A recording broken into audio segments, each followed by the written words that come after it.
VV-ja 50%, PDK-ja vendnumëro, LDK-ja të kurrët, AK-ja me zekrën pragun. Nëse do duhej me i përkufizu me një fjali zgjedhjet e 28 dhjetorit, atëherë do të ishte si vjen. Albin Kurti është fituesi më i madh. Opozita ka psu fiasko. Në fakt opozita s'ka asnjë hapësirë për gëzim.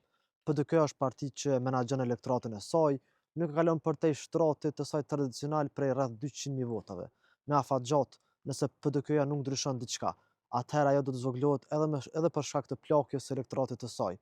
LDK-ja ka psu të kurrën më të madhe në këtë zgjedhje. Është partia vetme opozitare që edhe rritet, edhe zvoglohet brenda 10 muajve.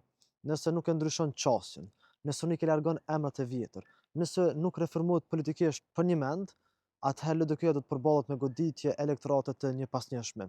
LDK-ja ka një elektorat i cili nuk e ndjek blanko. Për dallim nga PDK-ja, LDK-ja duhet me luftu për secilën votë, sepse nuk e ka të sigurt votat e elektoratit rgovist. AK është një parti në zhdukje sipër, nëse nuk ndryshon diçka në mënyrë thelbësore. Cikli elektoral i Ramush Haradinaj duket tashmë i mbyllur.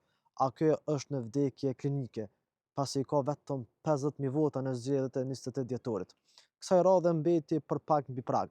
Nëse vazhdon me të njëjtën logjik politike, nëse këmbgul me të njëjtën formulë politike, AK rrezikon me rënë në prag herën ardhshme.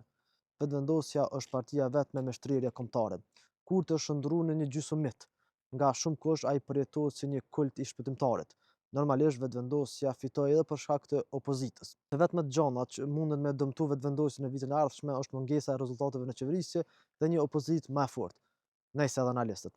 Jo, hajguar po bëj.